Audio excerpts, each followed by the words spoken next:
Hello and welcome to Royale Without Cheese, our bi-weekly podcast in which we discuss both the classic and the unknown of art and popular cinema from the then and now.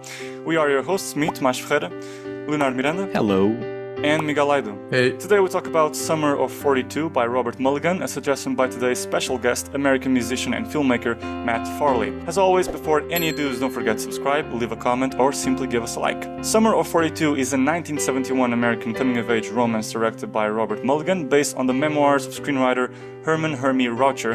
It follows a teenage boy who, during the summer of 1942 on Peckett Island, embarks on a one-sided romance with an older woman whose husband has gone off to fight in World War II. At the time, the film was a commercial and critical success, getting nominated for 4 Academy Awards, winning for Best Original Score for Michel Legrand. Rocher's novelization of his screenplay of the same name was released prior to the film and became a runaway bestseller. Subsequently, the film was followed by a sequel, Class of 44, also written by Rocher, with lead actors reprising their roles. Very well, an acclaimed sight of young love under troubled waters, but what did Royale Without Cheese truly think of Hermie's hot summer misadventures? Fellas, let's dive in, shall we? So here we are, Matt. Thank you for joining us. We would like to introduce you first to our listeners a little bit. We know you split your creative life between music and film, having released around more than 26,000 songs, really, with these often unique and bizarre titles that brought you attention and, curiously enough, led you to perform on Jimmy Fallon Live as well. And as a filmmaker, you have done a wide variety of indie films, from your early horror comedies to more biographical works such as Local Legends, which we have reviewed on the podcast actually, and this has been the element that kind of brought us together in a way. But to bring the word to the man himself, how has been your journey so far, particularly as a filmmaker, and why did you pick Summer of 42 as the film to be on discussion today? I've had a great time making movies my whole life, and as you probably could tell from watching Local Legends, it's I enjoyed making a movie when I was a teenager with my friends. It clearly wasn't professional, but it had a certain amount of heart and authenticity because of its amateurishness. And I've cultivated that approach, 30 plus years later, where we're still making movies that way, just and very slowly getting a wider audience. But it's really about just not being glossy in Hollywood, but kind of being true to that homemade approach.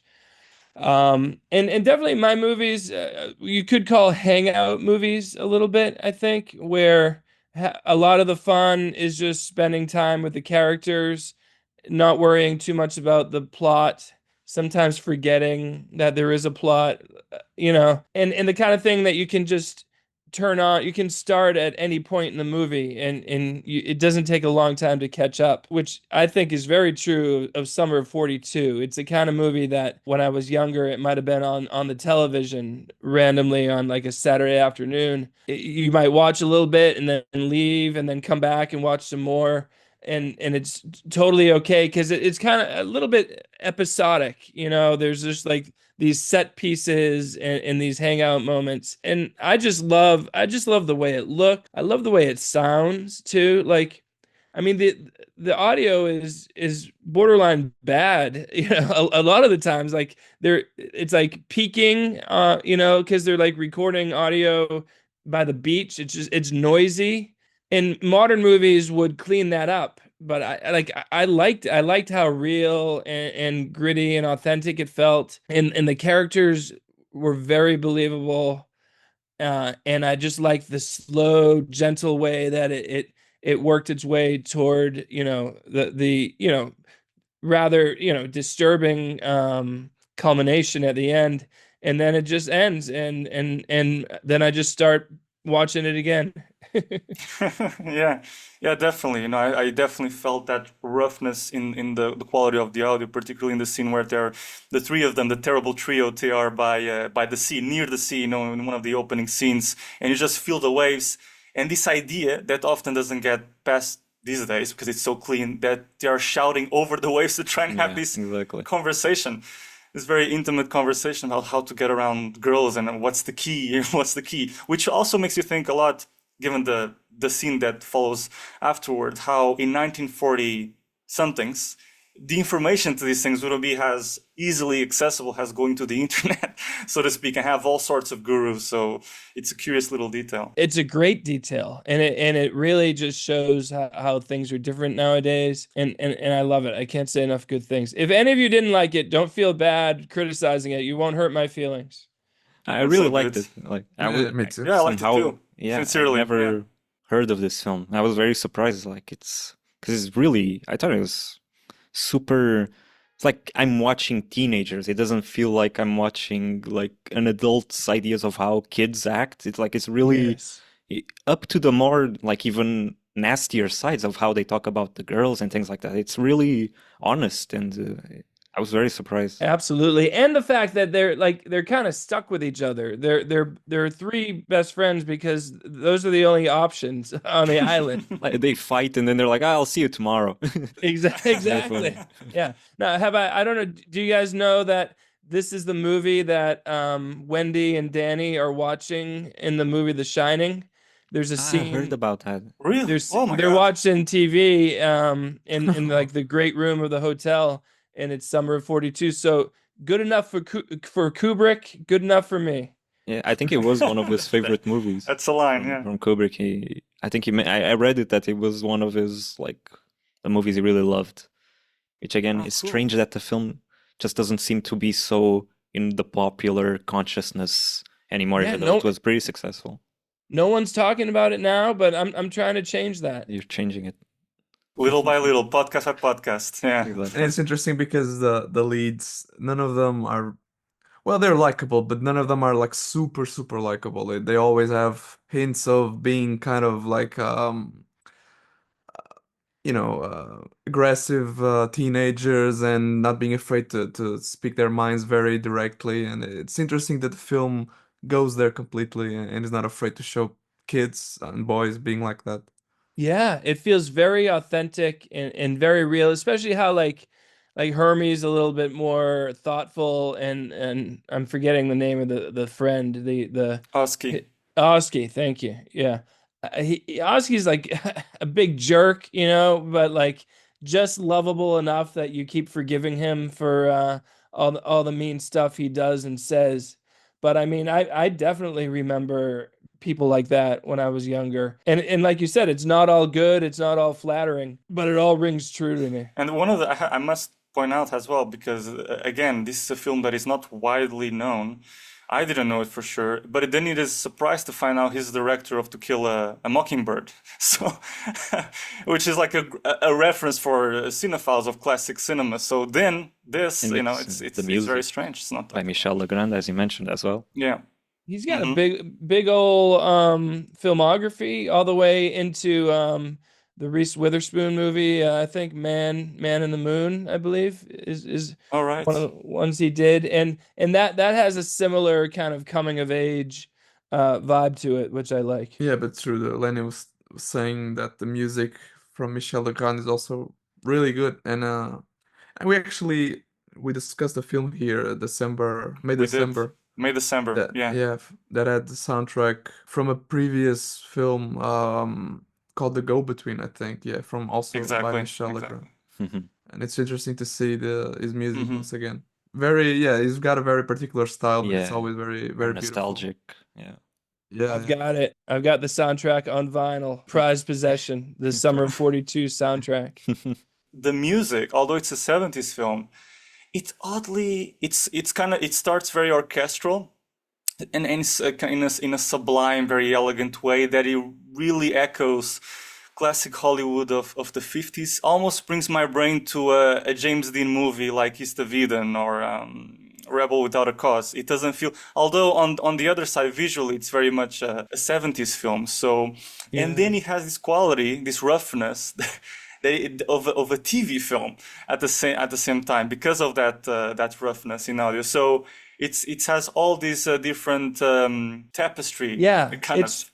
it's lush in some ways and gritty in other ways, and unapologetic either way.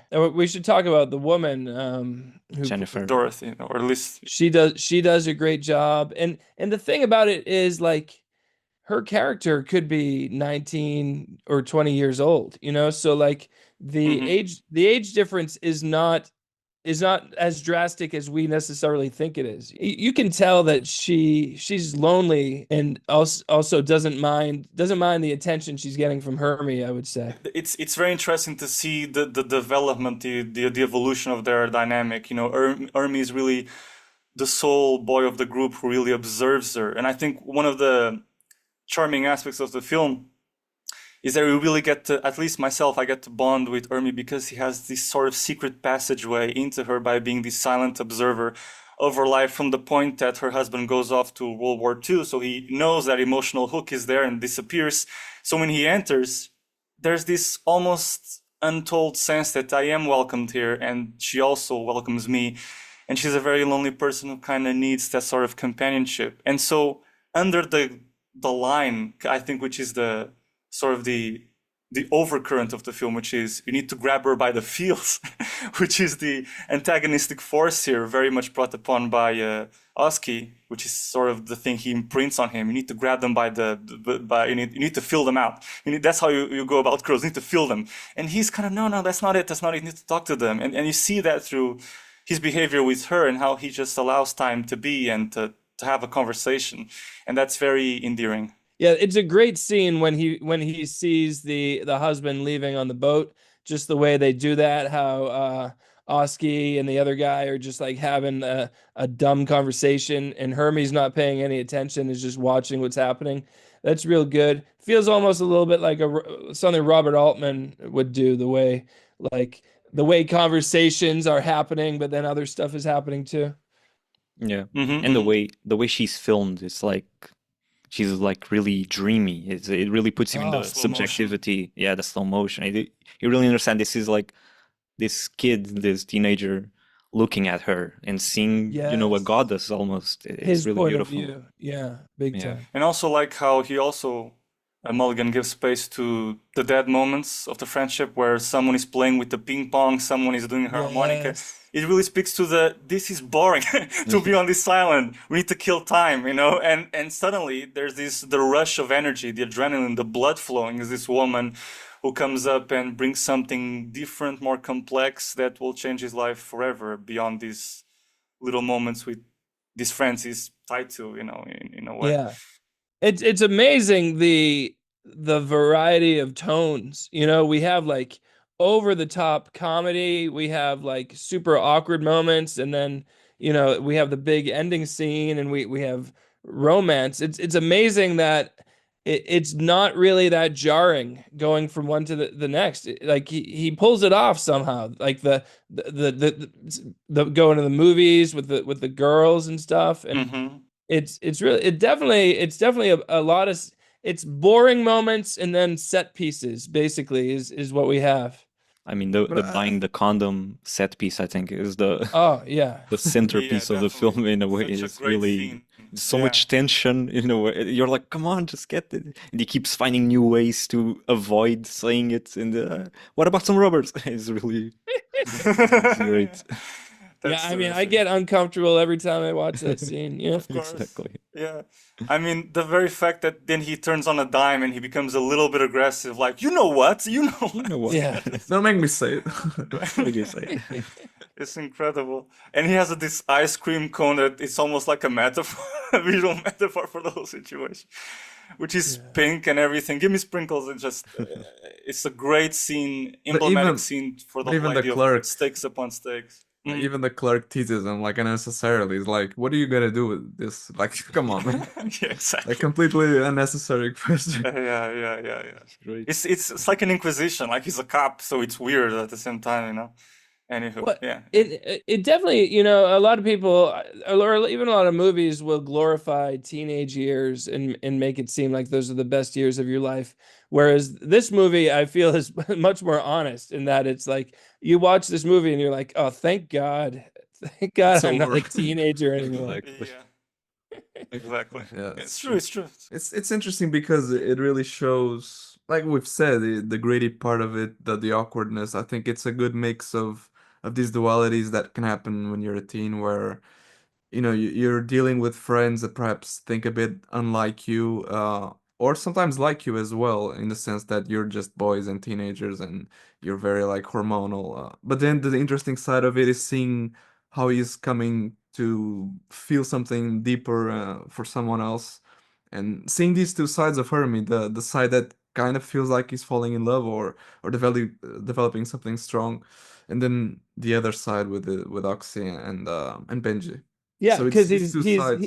he's still a kid and he's kind of growing up at the same time, and like it doesn't just happen like that. There's it's a very slow transition where they are just throwing the ball or just wandering the island, but also like having a conversation with a woman that's more adult. Oh yeah, and the scene where he brings where she gets him the coffee. Oh, and he says, "Laughter becomes you."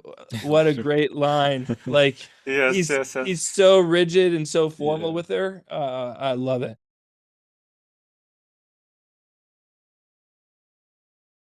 Yes, yes, laughter becomes you.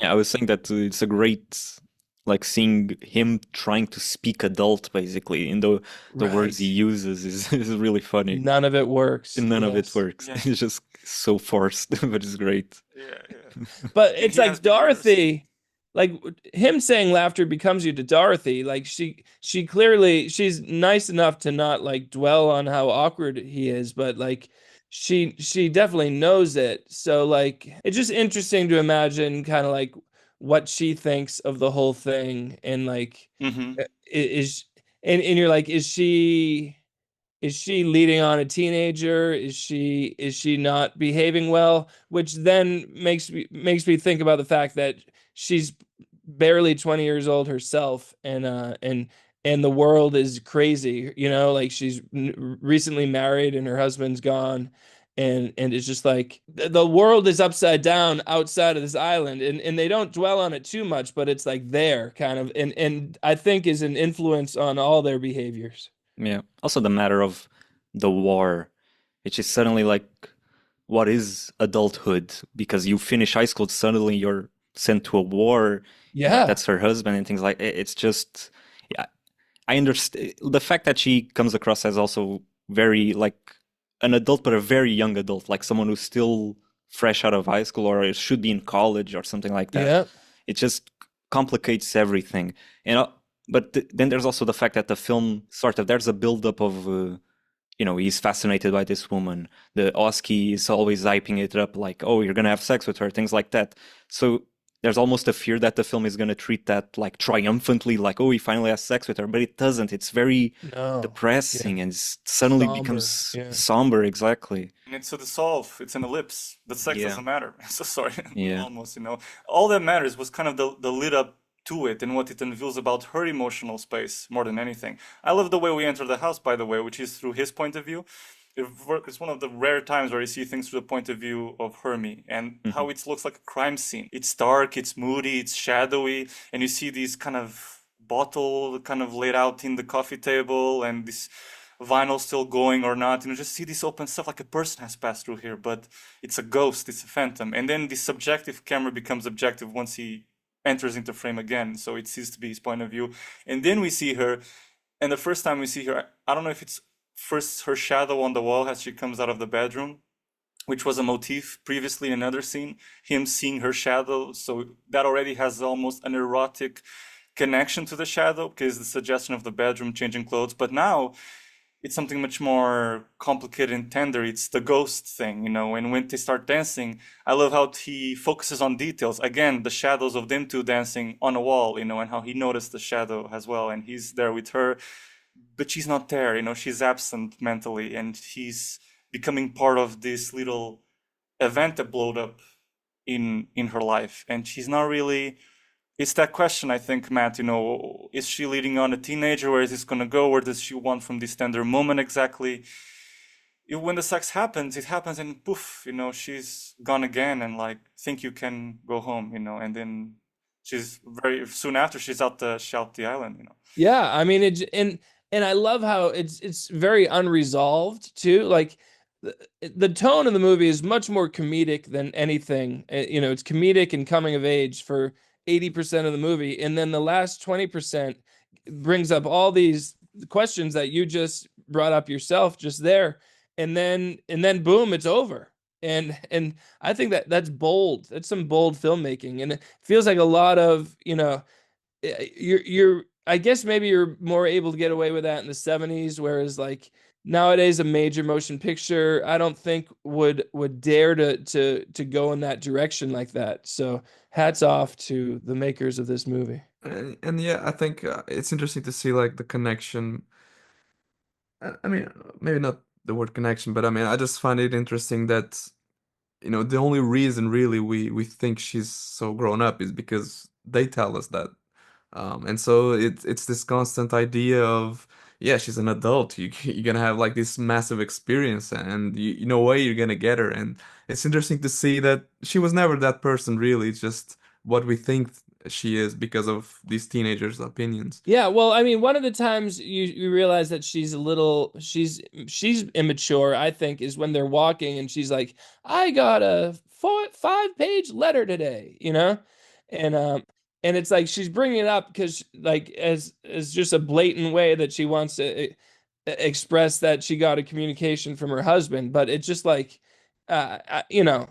I think that that's what a kid says when they want to bring up a topic and steer, and not so subtly steer the conversation a certain way. So, the more I watch it, the younger she seems to me, and the more forgivable her behavior is at the end. And I love the interactions between Hermie and her in both kind of showing how much she needs a sort of companion to her inner pain and loneliness, but also how Hermie deals with the natural fact of sometimes there being awkward moments and God damn it, I shouldn't have said hernia. Yeah, yes, I love it. There were plenty of moments where I was talking to the screen saying, don't do this, don't do this. I'm like, oh, stay. She's asking you to stay. You stay longer. don't leave. And so, yeah, it's really interesting how it elicits your emotional response. I was thinking just because when I watched like the sex scene, I was thinking this is a lot of hugging and just hugging. It does seem that the film isn't like, at least to me it seemed okay, they're having sex, but it wasn't super clear. And then I was reading what the writer said about his own experience, because this is based on his memories and something that happened to him. And he mentioned that in what happened to him, they didn't have sex. It was just they went to bed and they stayed in bed together, hugging and just kind of touching each other, but not actually finalizing it. So I thought that then watching the film, I was a bit more, is the film then being so certain about the sex or not? I don't know if you guys... Yeah, I think they're leaving it open-ended. I think... Yeah.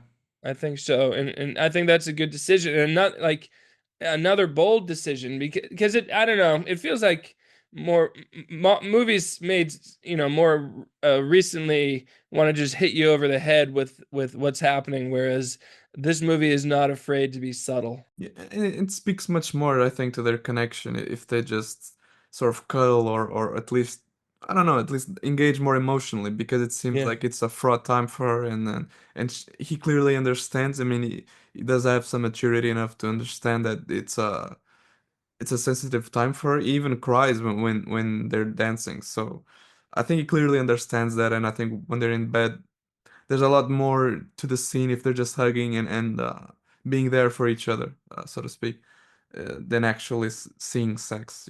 Just it's more honest, I think, to what we've seen before. What a movie. What a movie. Don't you just want to watch it again? Yeah, it's great. Yeah, The way it definitely. looks, and it's so tactile. The sort of film that feels very, you can feel you're there, like when they're at the beach. Something I found So odd. true. It was like they're with their shoes on, I think, which I've never done. Going to the water, and then you see Benji sitting down on the sand, and he takes off his shoes, and they're filled with water and sand, like wet sand. It's like this is very specific way of interacting with the world that I thought was very interesting. This is very 1942. Yeah, true. Yeah, you really feel it. But yeah, and there are also moments of visual gags, so to speak. They're very true to. I think this is interesting, the discussion between, how the film jumps around between, so to speak, drama and comedy. When it's all very much intertwined, and we tend to forget about it because life is awkwardness, and life is, we use laughter to cushion moments, to heighten moments, to move away from sad stuff all the time. So the film just points a microscopic lens to those things. But movies that balance these things in a natural way, like this one, really kind of finds something different in saying this is all part of life. For example, something that rings very true to human nature and how awkward can things be in your relationships.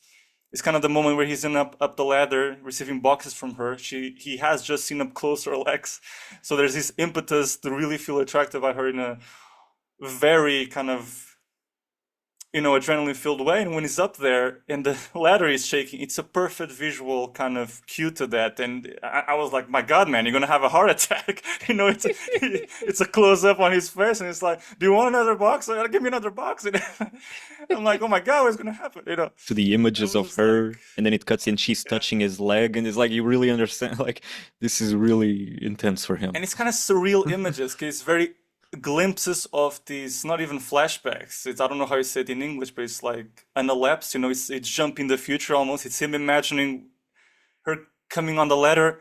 I guess it's a replay back of her coming up the ladder, but I was thinking more in terms of, oh, it's her coming up the ladder to kiss him or something. He's imagining or fantasizing, and so he's there transfixed. It's just this kind of very relatable stuff to human behavior. Also, another one that is very funny in the way he constructs it. It's when Oski and him are on the beach having the date with the other two girls, and Oski's already miles ahead in the book, and he comes back to him every now and then and saying, "I'm on step 12, and I'm going to step 14. Bye." He goes, let me read your notes. So, yeah. That blonde girl, she was in one of the airport disaster movies a few years later, like Airport 75. You remember those movies? Those ones.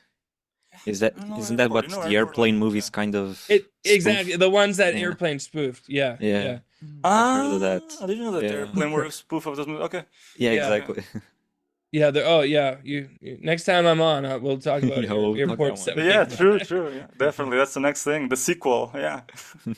That's actually an interesting thing because the actors aren't really well known. At least I assume they're non-actors in this film, which kind of adds to the grittiness and realism of the thing. But They feel like it. Yeah. yeah, they feel Yeah, very. none of them went on to have huge careers by any means. Yeah, and that helps. It totally helps. It Yeah. because it feels real.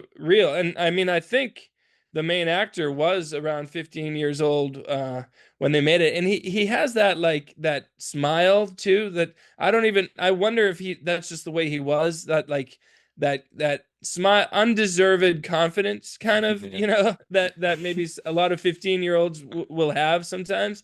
He'd have that smile, and it just so rings true to me looking at him. It's like you have no business being so pleased with yourself, And it's refreshing for a change to see a 15-year-old played by a 15-year-old. Oh, That's I awesome. know. Oh, yeah.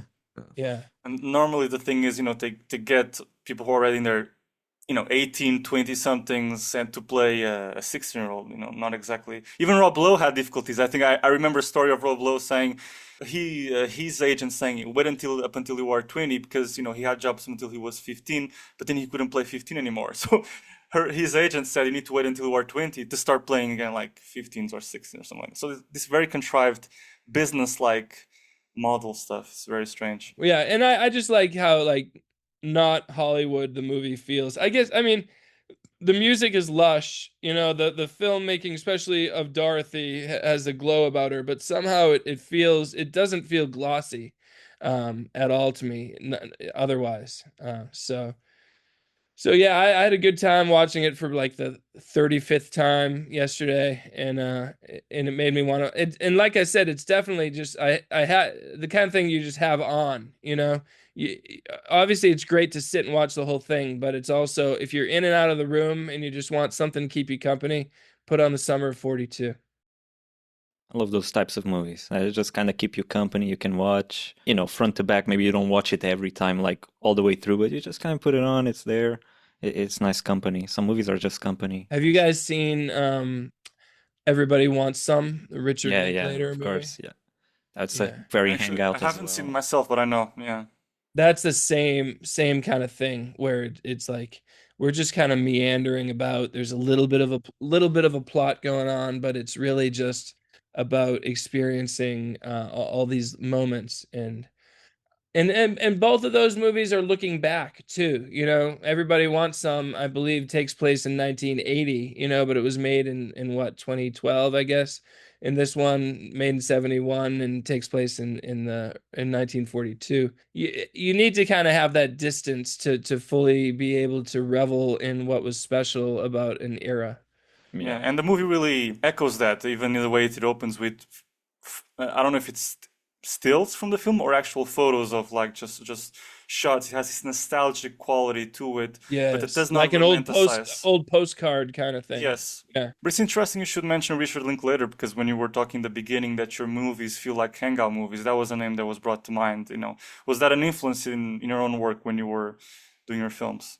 Yeah, Doing I your mean, films? Yeah. not consciously. It's not like I'm saying let me pull a link later here, but I like all his movies and especially that part of it, just the regular moments, the pauses, the awkwardness. I love all that stuff.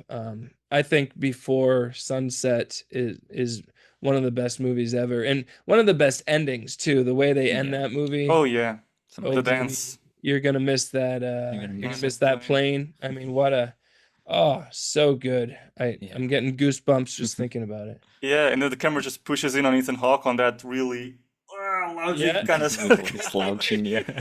and he's so happy. I know, and the camera just goes into his face. It's really cool. Amazing. Yeah, They did. I mean, it's so risky. What, 9 years later to make a sequel to a movie that's like a beloved movie, and it's so easy for that they could have gotten that wrong, and they got it right every Yeah, step of the way. yeah, it's and then great. followed it up with Before Midnight, 2013 as well, and completely different tone. Yeah, Leaves it's a me as an little. emotional wreck, but Yeah, yeah, that one is like Yeah, a little too fun. heavy. That one's a little too heavy for me. Like Yeah. too, it's less romantic. It of just, course, of yeah, course. I love it as a film, but it's definitely not as a lighter watch as the other it's ones. not a Yeah. good time. It's No, not a no, good no, time. no, no. True, true. Yeah. But But respect to them for doing that. Dazed and Confused was one of our first Yeah. reviews, and now recently we did Blue Moon, and we also interviewed the screenwriter, so that was very interesting conversation. Nice. Yeah, yeah, pretty cool. Yeah, I haven't seen Blue Moon yet. And I like Dazed and Confused, but I really think that Everybody Wants Some is an improvement on that style of movie. I feel like the one thing Dazed and Confused has, though, is shot on film, which as good as digital can be, there's still a certain je ne sais quoi that's being lost there. Yeah, Especially when it's sure. a movie that takes place in the past. It's like, I don't know, when I need to see it on film to really believe it's 40 years ago. Yeah, Yeah, yeah, for sure. Yeah. definitely. I actually want to ask Lenny, now we're discussing films, Linklater yourself, because Lenny was the one who brought like your films to us, and we then started kind of reviewing local legends. I want to ask Lenny, how did you came about Matt's work? Matt, it was Will Sloan, which is someone It's always Will it's always Sloan. Will Sloan. I think hasn't he even written a book about you, or did I dream that? Yes, He did. yeah. Conversations with me and Charlie, who Yeah. directs most of the movies we've done. I'm eternally grateful. They got a great podcast called The Important Cinema Club, and they've Oh, cool. been treating us like we're worthy of analysis, which is such an honor because I've always thought my movies were worthy of analysis, but no one was analyzing them, for literally decades. Yeah. Nobody was analyzing them.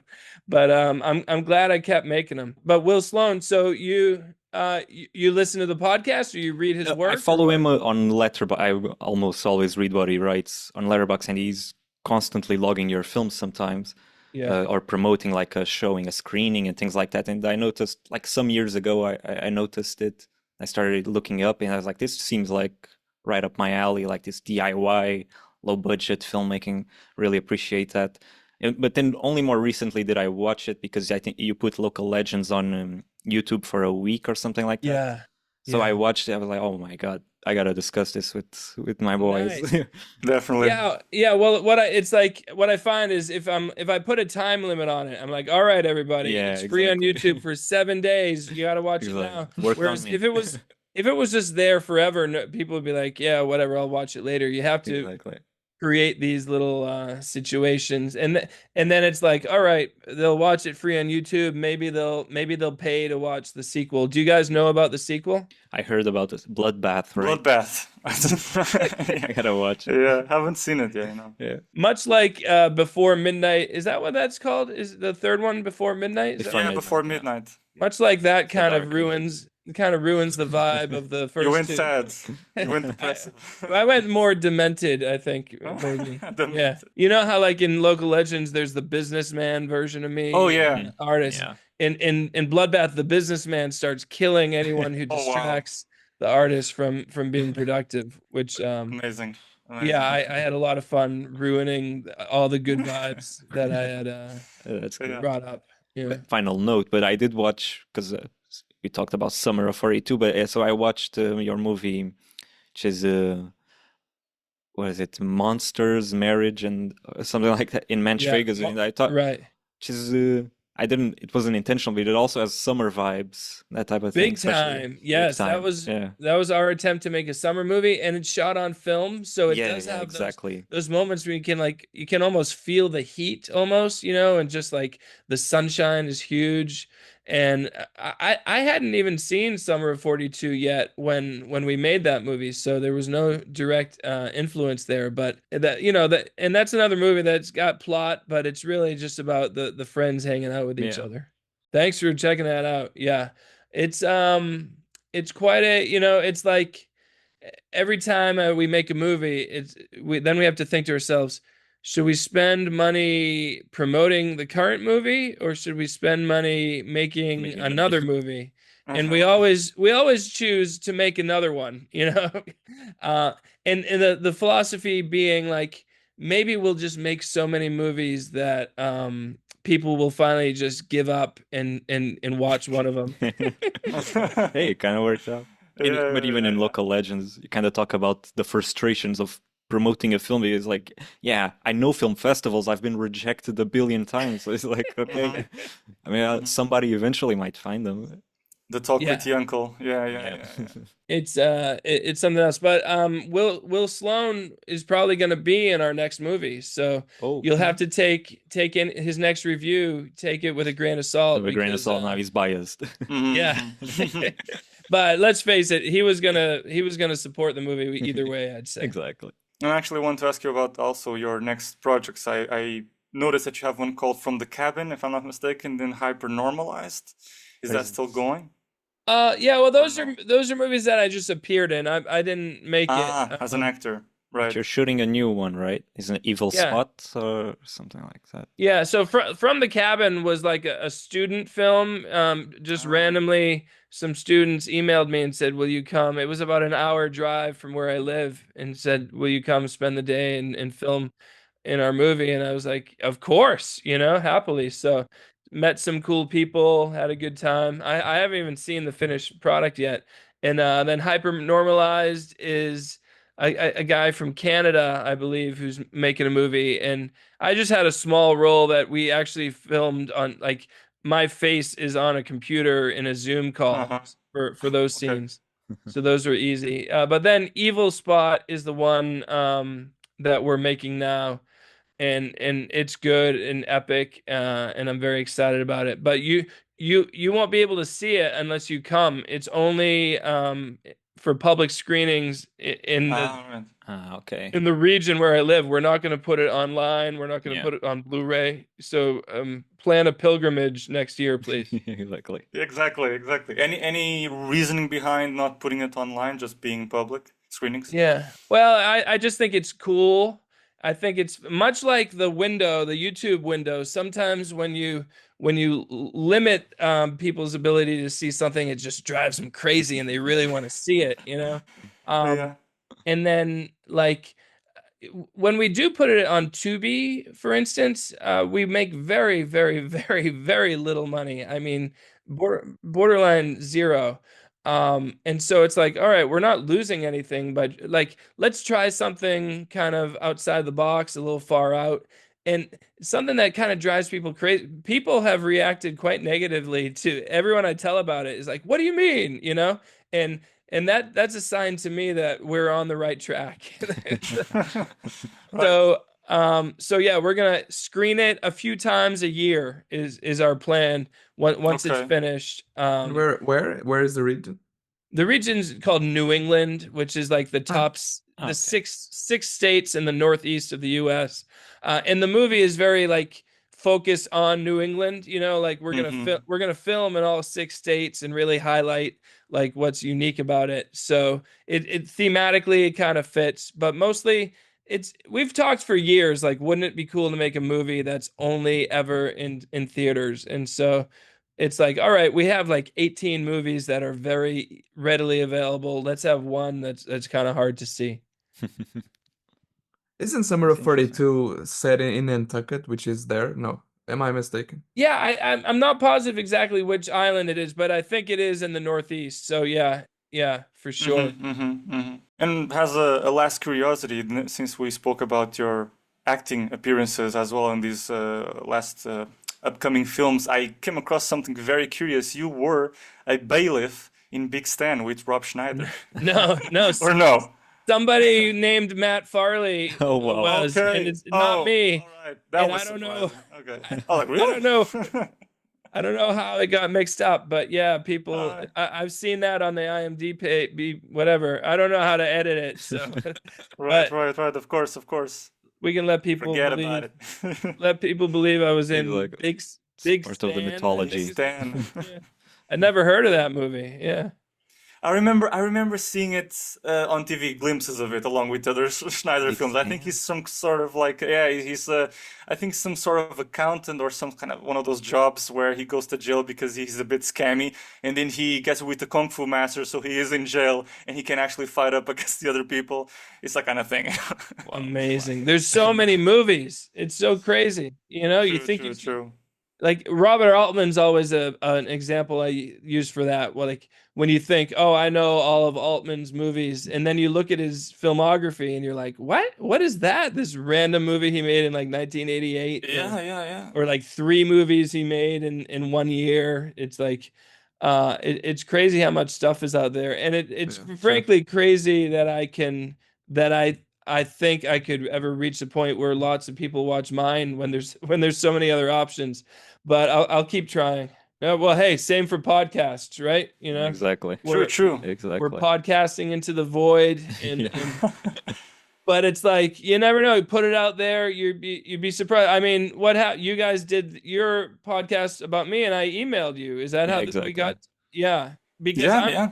I'm relentless. Every time someone writes a Letterboxd review, I read it within seconds. That's how frequently I'm checking.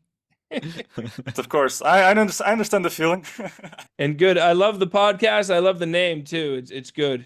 Royale without Yeah, cheese. thanks, Matt. Yeah. You like it Little too. Pulp Fiction reference there. Yeah. It's true. Royale with cheese was already sold out, so we went, okay, what else You know without what? cheese? But that was might good. I be. think long term It's probably was better. good. It's Yeah. better. Yes. Yeah. And I was like, we need to think about something else. Okay, we went, we Without. thought about it, come back without cheese. Just add 3 letters. Yeah. 3 letters. Magic. Yeah. And so it stayed. True. Yeah, but it's that thing that you say, it's all about passion. I think it comes first from the passion of doing, and it's also kind of I think as much important as making films is talking about it, doing that exercise of thinking about how they work, and the podcast really feeds into that thing we like doing, which is discuss films, how they work, how they operate, about human emotion and all those levels. And there's not as much film journalism as there used to be. Like when I was a kid, our local newspaper had a film critic, and you could find tons of publications that had different points of view on movies, but now, I mean, newspapers barely exist anymore, and film criticism has really just become podcasting and Letterboxd for the most part. And in a good way. Frankly, more people have a voice, and you can read reviews on really obscure stuff now. So Yeah, I think it's for the exactly. better. I just want to put this into the world. There should be a site like Letterboxd for music. I I thought know somebody's Maybe trying there's it. already. I know there's like Rate Your Music. Yeah, Have you but seen not that one? great. It's Yeah. it feels like just do exactly what you're doing with Letterboxd and But just for just do it music, for yeah. music, because Rate Your Music is a mess, and I like Yeah. compared to the way Letterboxd It's flows. like, So yeah. Yeah. I'm just giving $1 billion Out idea there. to the world. Someone Somebody's gonna be a run with it. millionaire. Run with Yeah. it for me. Because I want to read reviews of my Yeah. music. Because there's a Letterboxd equivalent for wrestling, because I know that. What? And it's pretty decent. It's pretty well run. It's not great, but considering it's so small, like music is so all encompassing, like everybody, it's not How does that wrestling. operate? What do you log in? It's like you log the I've shows, seen the this the episode. pay-per-views, the like the Monday Night Raw and things like that. It works. People like reviewing it, and you Yeah, find true, like true. really obscure matches, like Puerto Rico death matches, like insane stuff. And so it's useful sometimes. Okay. Yeah, well, there's just something like I watch a movie and I want to talk about it with someone, and I want to hear some people's opinions. Like last night, I watched Hope Floats. Have you ever seen this? A I've Sandra heard of Bullock it. That's movie? that sounds like a Harry- studio Yo, type yeah, of it's thing on cable a lot, I feel. yeah, it was real awful, like just horrifically poorly made. But I was really excited to read other people's opinions on it, and most people agreed with me. It's remarkable that this movie like got a major release where like one scene does not logically follow the next. Uh-huh. It's amazing, but Sandra Bullock can get anything a wide release. Hope floats. Hope Okay. Floats When is is that Sandra from? Bullock, Like yeah. what's the date on the 1998. Forrest Whitaker. film? Oh, no, that's it. Yeah, Forrest Whitaker's as a director. I Wow. don't know if he's directed much, but Yeah. Wow. this was Not not after a- that one. Yeah. Not after, yeah. I guess not. And I've listened to some of your music. I was just listening to you at lunch, and I was really having a laugh with my dad. So like the songs like "Helping People Move" or like "I Wear Tight Pants When I Dance." Or Yeah. Dead Baby Chicks really made me laugh, but also ones that were surprisingly emotional, like "Run Around Sundown." Run Around in the Very Sundown, interesting yeah. beat. The Rachel you. McAdams one I listened to. Feel My That one's Feelings. really also. beautiful too. Very funkadelic in a way. I mean, my dad said Bob Dylan. 'Cause he sounds like Bob Dylan. Very good voice. He's actually one of his influences, as I read. Yeah, Bob big Dylan, time. Pink Floyd, kind of thing. Yeah. Yeah. Well, it means so much to hear those titles. Most people aren't listening to those songs, so thank you very much. It's an honor.